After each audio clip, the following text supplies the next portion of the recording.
Friends, हम लोग share capital topic पढ़ रहे थे। शेयर कैपिटल टॉपिक में अभी तक हम लोगों ने पढ़ लिया था फेस वैल्यू क्या होती है, ओरिजिनल प्राइस ऑफ शेयर और इशू प्राइस मतलब कितने पे वो शेयर को इशू किया जा रहा है। नेक्स्ट टॉपिक आता है इसमें सब्सक्रिप्शन ऑफ शेयर्स। शेयर्स को किस तरीके से सब्सक्राइब किया जाता है। देखो, मैंने आप लोगों को प्रैक्टिकली सोचो, आप कंपनी ने कहा कि हम लोग 1 लाख या 10 लाख शेयर्स इशू कर रहे हैं। अब लोग इसको न्यूज़पेपर में पढ़ेंगे, अलग अलग लोग अलग अलग शेयर्स में इन्वेस्ट करेंगे अपने पैसे, जो भी उनकी फाइनेंशियल कंडीशन होगी उसके हिसाब से। मैंने 1000 शेयर्स में इन्वेस्ट किया, आपने 2000 शेयर्स में इन्वेस्ट किया, किसी ने 4000 शेयर्स में इन्वेस्ट किया कि मैं इतने शेयर्स खरीदना चाहता हूँ। अब उसका टोटल लगाया जाएगा कि लोग टोटल शेयर्स मांग कितने रहे हैं। या तो ये हो सकता है कि इक्वल सब्सक्रिप्शन आ जाए, कंपनी जितने शेयर्स सब्सक्राइब वो इशू करे थे कंपनी ने, उतने ही लोगों ने सब्सक्राइब कर लिए। लेकिन आप खुद सोचो, प्रैक्टिकली ये बात होना रेयरली पॉसिबल है, बहुत रेयर है ऐसा कि ये पॉसिबल होगा। एग्जैक्टली उतने ही शेयर्स मांग रहे हैं लोग जितने आप देना चाह रहे हो। लोगों को क्या पता चल गया था कि हम वो उतने मांग रहा है, वो उतने मांग रहा है, और टोटल उसका 1 लाख ही बैठेगा या 10 लाख ही बैठेगा जितने भी शेयर्स कंपनी इशू कर रही है। तो शायद ऐसा ना हो, बट है तो एक कंडीशन ये भी कि इक्वल सब्सक्रिप्शन हो सकता है। नेक्स्ट, अंडर सब्सक्रिप्शन भी हो सकता है। अंडर सब्सक्रिप्शन मतलब कि कंपनी शेयर्स इशू कर रही है 10 लाख, लेकिन जब टोटल लगाकर देखा तो सिर्फ लोग मांग रहे हैं 9 लाख शेयर्स या 9.5 लाख शेयर्स, उसको बोलते हैं अंडर सब्सक्रिप्शन। तो फिर जब लोगों ने ही 9.5 लाख शेयर्स मांगे तो कंपनी मजबूरन कितने शेयर्स इशू कर पाएगी? 9.5 लाख। कंपनी इससे ज़्यादा शेयर्स इशू जबरदस्ती थोड़ी ना किसी को शेयर देगी। आप ये थोड़ी ना कहोगे जिसने 100 शेयर मांगे नहीं आपको 200 देंगे हम, नहीं, उसकी मर्जी, वो नहीं लेगा। फिर ये तो हो सकता है कि 100 वाले को कम दे दो, लेकिन ज़्यादा किसी को नहीं दे सकते हम लोग शेयर, किसी से ज़्यादा जबरदस्ती पैसा तो नहीं ले सकते। तो एक हो गया इक्वल सब्सक्रिप्शन, दूसरा होता है अंडर सब्सक्रिप्शन। तीसरा बड़ा इंपॉर्टेंट है, जिसके इर्द गिर्द ये पूरा चैप्टर ही घूमता रह जाएगा, वो है ओवर सब्सक्रिप्शन। ओवर सब्सक्रिप्शन में शेयर्स लोग ज़्यादा मांग लेते हैं। कंपनी ने इशू करे 10 लाख शेयर्स, लेकिन लोग कहते हैं 12 लाख शेयर्स दे दो। अब लोगों को तो पता नहीं, किसी ने 1000 मांगे, किसी ने 2000, किसी ने 10,000, इसका टोटल 12 लाख बैठ गया। आप सोच रहे होंगे कि कंपनी ने आने क्यों दिया, जब कंपनी इशू ही नहीं कर सक, वो सब लोगों को बांट ही नहीं सकती थी इतने शेयर्स, क्योंकि कंपनी ने कितने शेयर्स निकाले हुए हैं? 10 लाख। देखो, कंपनी ना डेट्स देती है, रेंज, कि आप इस तारीख से इस तारीख तक अपने जो भी नियर बाय ब्रांच है, जिस बैंक में हमने कहा है उस बैंक में जाके जमा करवा दो। तो क्या कंपनी वहां पर जा जाके देखती रहेगी कि कहीं ये पूरे तो नहीं हो गए, पूरे तो नहीं हो गए? इतना बड़ा देश है, इतनी सारी बैंक की ब्रांचेज हैं, पता नहीं किसने कहाँ से कब पैसा जमा करवाया होगा। आपने 15 दिन का टाइम दिया तो 15 दिन में लोग कोई कोई कभी कभी जमा करवा रहा है। वो तो बाद में जब टोटल करोगे, एक बार एनालिसिस करोगे, तब जाकर पता चलेगा अच्छा लोग शेयर्स ज़्यादा मांग रहे हैं, कम मांग रहे हैं, ये इक्वल मांग रहे हैं। ये चीज़ तो बाद में पता चलेगी ना। शेयर्स मांगते मांगते थोड़ी ना एकदम रुक जाएगा, अच्छा वो हो गए पूरे, ठीक है? क्यों? क्योंकि लोग पता नहीं कहाँ कहाँ से शेयर्स में इन्वेस्ट कर रहे हैं। ये कोई ऐसा तो है नहीं कि काउंटर खोल रखा है एक कंपनी ने कि और सब यहीं पर आएंगे और जैसे पूरा होगा एक बेल बज जाएगी तो फिर उसके बाद कंपनी लेगी नहीं, ठीक है? इतने बड़े देश में ये चीज़ नहीं होती। शेयर होल्डर्स तो पूरे देश में क्या विदेश में भी फैले हुए होंगे, ठीक है? तो कोई कहीं से भी शेयर्स में इन्वेस्ट कर सकता है। बाद में ही देखा जाएगा शेयर्स लोगों ने ज़्यादा तो नहीं मांग लिए। अब ज़्यादा मांग ली तो क्या कंपनी ज़्यादा दे सकती है? नहीं। देखो, वैसे तो आप लोगों को लगे होगा क्या इसमें, ज़्यादा दे दो। एक और डाउट, अच्छा डाउट ये वाला है कि भैया अगर हमारी ऑथराइज शेयर कैपिटल ज़्यादा है, 1 करोड़ रुपए है, मतलब 10 lakh shares, 10 lakh shares authorised है, कंपनी ने अगर अभी सिर्फ 6 लाख शेयर्स इशू करे और लोग मांग रहे हैं 7 लाख शेयर्स, फिर से बता रहा हूँ, 10 लाख शेयर्स ऑफ 10 रुपए ईच, कंपनी इशू इतने कर सकती थी, ऑथराइज्ड है। लास्ट क्लास में डिस्कस किया था ना ऑथराइज्ड क्या होता है। लेकिन अभी कंपनी ने फिलहाल सिर्फ 6 लाख शेयर्स इशू करे। अब लोग सब्सक्राइब कर रहे हैं तो लोगों ने 7 लाख शेयर्स के लिए सब्सक्राइब कर लिया। Can company give them the shares? No, अब भी नहीं दे सकती। आपने तो 6 लाख ही इशू किए थे, इसका मतलब आपको सिर्फ 6 लाख मल्टीप्लाई बाय 10, सिर्फ 60 लाख रुपए की जरूरत थी। आप ज़्यादा पैसे कैसे रख सकते हो, उसको नहीं रखा जा सकता पैसों को, ये आरओसी ने बिल्कुल मना कर रखा है। इवन इफ आप की लिमिट के अंदर ही आ रहा है, वो 10 लाख तक आपकी लिमिट है, कोई बात नहीं, आप फ्रेश फिर से शेयर इशू निकालना जब आपको जरूरत पड़े पैसों की, ठीक है, वो चीज़ है। लेकिन बाद में ओवर सब्सक्रिप्शन और उसको कैसे डील करती है कंपनी, पैसे कैसे वापस करती है, क्या क्या तरीके होते हैं, वो सब हम नेक्स्ट मतलब आगे डिस्कस करेंगे। अभी तो पहले इक्वल सब्सक्रिप्शन और अंडर सब्सक्रिप्शन के क्वेश्चंस देखते हैं। पहला एग्जांपल मैं आप लोगों को डिस्कस कर रहा हूं। X limited has an authorised capital of ₹10 lakh. पहला एग्जांपल जितना ध्यान से, जितना कंसंट्रेशन के साथ आप सुन लोगे, आखिरी क्वेश्चन तक यही एंट्रीज होनी है। सबसे अच्छी चीज़ ये है इस चैप्टर में, एंट्रीज नहीं बदलती, एक आध बढ़ जाएगी कम हो जाएगी वो ठीक है, लेकिन नॉर्मली यही एंट्रीज रहने वाली है। X limited has N authorised capital of ₹10 lakh divided into 1 lakh shares of ₹10 each. It issued 80,000 of these shares. समझ में आया? कंपनी वैसे तो 1 लाख शेयर्स के लिए ऑथोराइज्ड है, इतने shares company can issue. However company सिर्फ इशू कितने करती है, उसमें से ओनली 80,000 शेयर्स अभी फिलहाल। तो हमें 1 लाख से मतलब है क्या? छोड़ दो, इग्नोर कर दो उसको। Payable as ₹2 on application. जब लोग एप्लीकेशन देंगे तो ₹2 लेके आएंगे। ₹3 on allotment, balance on first and final call. First and final है वो, ये पहली और आखिरी कॉल एक बार में मंगवा रहे हैं हम लोग, ठीक है। Public subscribed for 75,000 shares. Company ने तो फिर भी 80,000 शेयर्स इशू करे थे, लेकिन नहीं, लोगों ने सिर्फ कितने सब्सक्राइब किए? 75,000। तो आप 80,000 भी भूल जाओ अब तो। अब पूरा क्वेश्चन किससे होगा? 75,000 से। क्यों होगा? 80 से क्यों नहीं होगा? 80 क्या है? 80,000 तो न्यूज़पेपर में लिखा था कि हम इतने शेयर देना चाह रहे हैं। देने चाहने से नहीं होता, लोगों ने कितने सब्सक्राइब किए? 75,000। तो लोगों ने तो शुरू से ही पैसे किस हिसाब से दिए होंगे? 75,000 के हिसाब से, ठीक है। And all the money received in time generalized, journal entries pass करनी है, ठीक है। पहली एंट्री क्या होगी? देखो, मैं आप लोगों को प्रोसीजर प्रैक्टिकली क्या होता है उसके साथ साथ एंट्रीज बताता चल रहा हूँ। थोड़ा टाइम लगेगा, ये नहीं कि एंट्रीज देखी, स्क्रीनशॉट लिया और फिर वीडियो बंद कर दी, ठीक है। आप लोगों को समझना भी है। रट्टाफिकेशन वाली एजुकेशन अब खत्म होती जा रही है धीरे धीरे।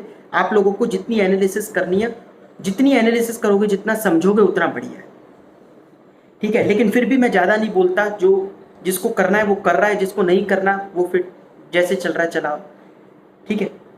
अब पहली एंट्री, सबसे पहले क्या होगा, हम लोगों ने सबने न्यूज़पेपर में पढ़ा, अच्छा कंपनी ने शेयर्स निकाले हैं, हम सब कंपनी में इन्वेस्ट करने जाएंगे। लेकिन ये एप्लीकेशन मनी क्यों बोला जाता है पहले वाले को? क्योंकि आप अभी सिर्फ अप्लाई करते हो, इट इज़ नॉट श्योर कि आपको उतने शेयर्स अभी मिलेंगे भी या नहीं मिलेंगे। क्यों? ओवर सब्सक्रिप्शन भी तो हो सकती है।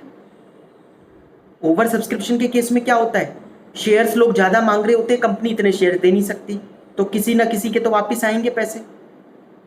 इसलिए अभी ये भी नहीं पता कि हमें शेयर्स मिलेंगे या नहीं मिलेंगे, तो अभी तो आप अपने रिजर्व करवा रहे हो कि प्लीज़ मुझे शेयर्स चाहिए, ठीक है। आप एक एप्लीकेशन लिख कर दे रहे हो, कितने रुपए दे रहे हो? उसके साथ 2-2 रुपये दे रहे हो पर शेयर। 75,000 शेयर्स आप मांग रहे हो, टोटल मिला के सब ने मांग रहे। अब पता नहीं दुनिया भर के शेयर होल्डर हो सकते हैं, क्या सबके नाम लिखे जाएंगे? फिर तो लिखते ही रह जाएंगे हम लोग जर्नल एंट्री में नाम। हाँ, नाम होने चाहिए, डिविडेंड वगैरह बांटना है, उसके लिए एक अलग रजिस्टर बनेगा, ठीक है। उसके लिए एक अलग रजिस्टर बना देंगे कि ये हमारे ओनर्स का रजिस्टर है, मेंबर्स रजिस्टर। लेकिन इसको जर्नल एंट्री में एक एक एंट्री में लिखते ही रह जाएंगे फिर तो हम सिर्फ एक ही साथ लिखेंगे। सबसे पहले लोगों ने पैसे बैंक में बढ़ा दिए होंगे हमारे, ठीक है। एंट्री क्या बनी? Bank account debit to share application account. लोगों ने अप्लाई किया है अभी, बैंक क्यों डेबिट हुआ?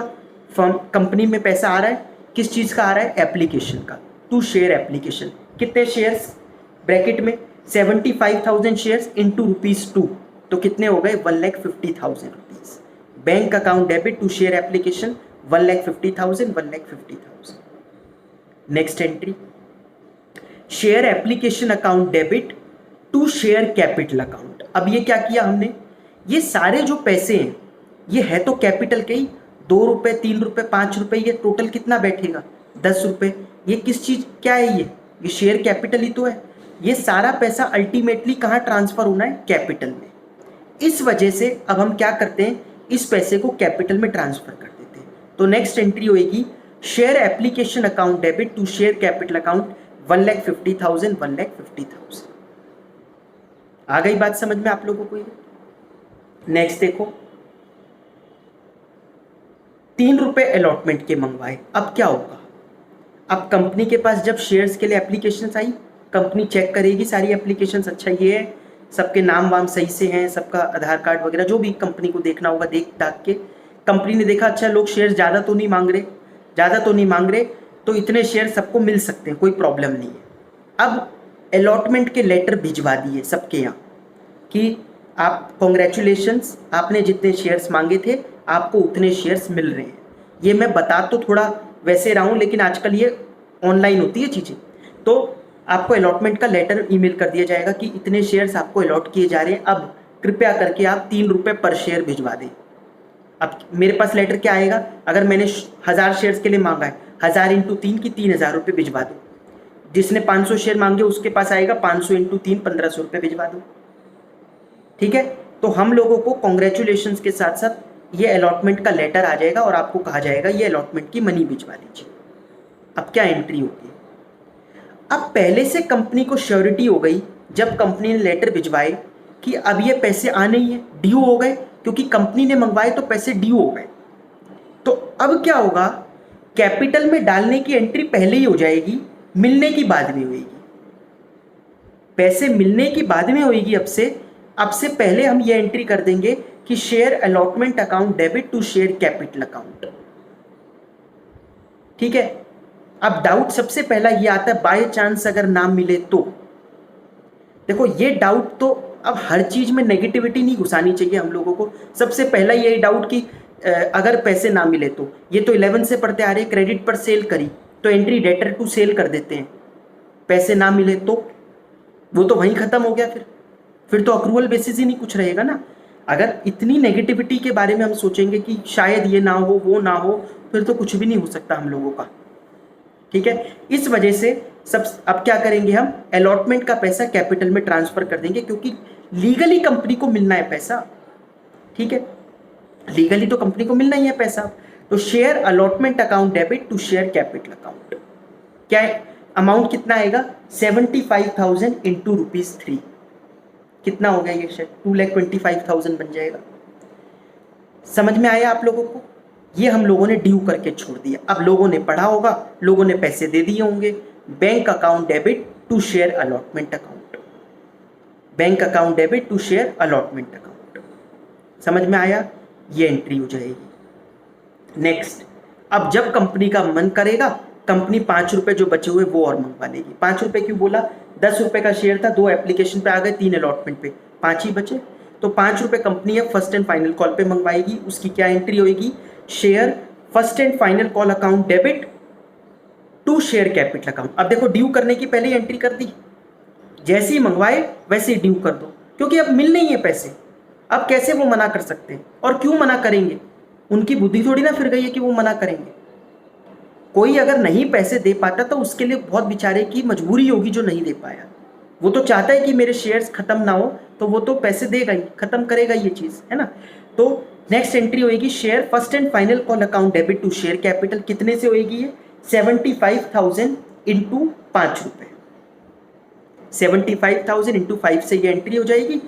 फिर पैसे लोग दे देंगे, तो bank account debit to share first and final call account. समझ में आ गया अच्छे से ये आप लोगों को?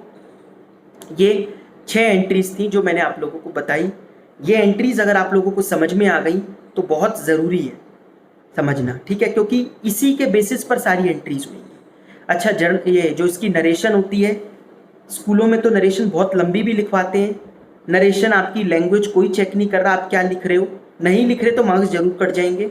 तो being application money received, being application money transfer to capital, being allotment money due, being allotment money received, being first and final call money due, being first and final call money received, इतना लिख दो, full marks मिलेंगे।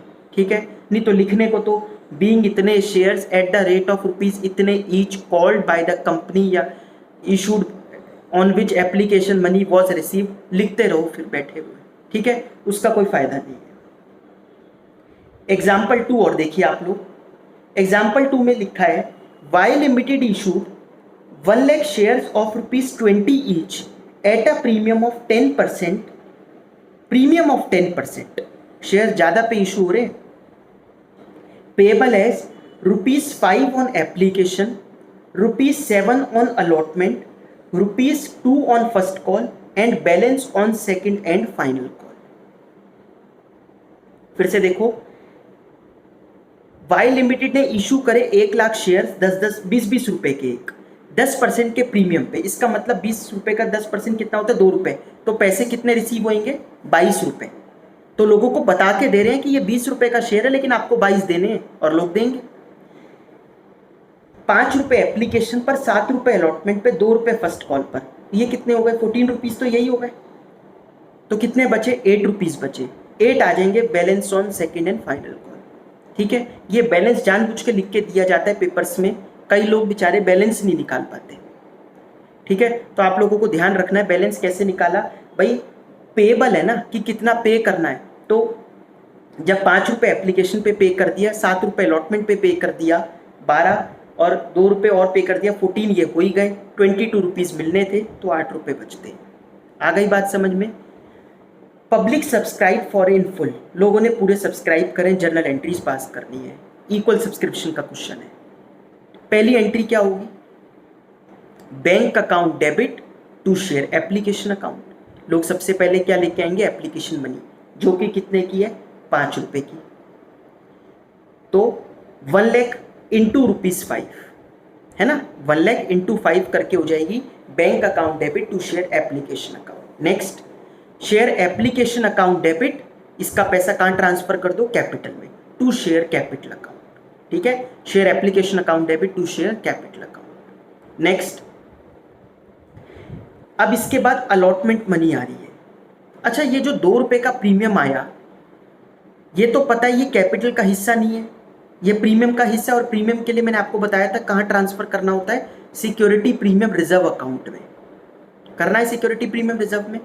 तो security premium reserve account कब खोलें, आप application के साथ, अलॉटमेंट या कॉल मनी के साथ, मतलब ये जो 2 रुपए एक्स्ट्रा मंगवाए कब माने कि एक्स्ट्रा आए हैं, क्या एप्लीकेशन पे ही वो 2 रुपए एक्स्ट्रा आ गए, अलॉटमेंट पे एक्स्ट्रा आ रहे हैं, या फर्स्ट कॉल पे आ रहे हैं, या फाइनल कॉल पे आ रहे हैं, कब रहे हैं ये एक्स्ट्रा रुपीस, तो मान लिया जाएगा कि ये एक्स्ट्रा रुपीस अलॉटमेंट के साथ आ रहे हैं, अगर क्वेश्चन साइलेंट है तो, ठीक है। देखो, मिल तो 7 रुपए ही रहे हैं अलॉटमेंट पे, ठीक है, अलॉटमेंट पे मिल तो 7 रुपए ही रहे हैं, 7+2 नहीं कर देना, अगर आपने 7+2 कर दिया गलती से, तो आपने तो क्वेश्चन की लैंग्वेज ही चेंज कर दी। यहां लिखा था पेबल एज, इतने पे करने, तो 7 रुपए पे करने अलॉटमेंट पे, हम 9 कैसे कर सकते हैं, क्वेश्चन ही गलत हो जाएगा हमारा। तो वो कह रहे 7 रुपए पे करने, हम कह रहे नहीं 9 रुपए पे करने, इसलिए इंक्लूसिव है ये, 2 रुपए इसी के अंदर घुसे हुए हैं, साथ में ही 2 रुपए का प्रीमियम है, इसका मतलब 5 रुपए की अलॉटमेंट, मतलब कैपिटल का पैसा है, और 2 रुपए प्रीमियम का पैसा है। समझ में आ गई बात आप लोगों को ये, ठीक है। तो ₹2 on first call and balance on call second call. अब एंट्री क्या होगी अलॉटमेंट की, थर्ड वाली, इसी एंट्री के बेसिस पे सब कुछ, share allotment account debit to share capital to securities premium reserve account, ठीक है। 1 लाख इंटू 7 रुपीज तो आ जाएंगे शेयर अलॉटमेंट में, शेयर कैपिटल में कितने आएंगे, 1 लाख इंटू ₹5, और सिक्योरिटी प्रीमियम रिजर्व में आएंगे 1 लाख इंटू ₹2। 2 रुपए प्रीमियम के SPR में, 5 रुपए जो कैपिटल के हैं वो टू शेयर कैपिटल में, 7 रुपए टोटल डी हुए। तो इसको क्या कैसे बोला जाए, कोई समझना चाहे इसको, कि शेयर अलॉटमेंट पे हम डेबिट कर दिए, मतलब लेने हैं पैसे, डेटर हो गया ना एक तरीके का। तो कंपनी को 7 रुपए पर शेयर लेने हैं, जिसमें से 5 रुपए तो कैपिटल के हैं और 2 रुपए प्रीमियम के हैं। कैपिटल बढ़ेगी तो क्रेडिट होएगी, security premium reserve is an income, और इनकम बढ़ेगी तो भी क्रेडिट होएगी, ठीक है, ये हो गया। फिर ये जब पैसे रिसीव होंगे तो bank account debit to share allotment account 1 lakh into ₹7। ठीक है, 1 लाख इंटू ₹7 करके ये पैसे हम लोगों को रिसीव हो जाएंगे। समझ में आ गई ये बात आप लोगों को ढंग से? तो यही दिक्कत आ जाती है जब भी प्रीमियम दे रखा होता है, कुछ लोग इसमें प्लस अलग से ऐड करते हैं। आपको प्लस अलग से ऐड नहीं करना, प्लस ऑलरेडी उसमें हुआ है, क्योंकि वहाँ लिखा है ₹7 ही पे करने, इसके अंदर प्रीमियम जुड़ा हुआ है। फिर तो आगे सिंपल है, फर्स्ट कॉल पे ₹2, तो share first call account debit to share capital 1 lakh into 2, फिर bank account debit to share first call. ठीक है, last entry second and final call due करने की, share second and final call account debit to share capital, मतलब 1 lakh into जितने रुपए बचे हुए थे, बचे कितने थे ₹8। ठीक है, और फिर bank account debit to share second and final call account. समझ में आ गया ये आप लोगों को ढंग से? इस तरीके से जर्नल एंट्रीज चलती हैं शेयर कैपिटल में। तो आज हम लोगों ने ये प्रैक्टिकल शुरू कर दिए, आगे की क्लासेस में आपको और डिटेल में समझ में आ जाएगा। ठीक है, बाकी नेक्स्ट क्लास में।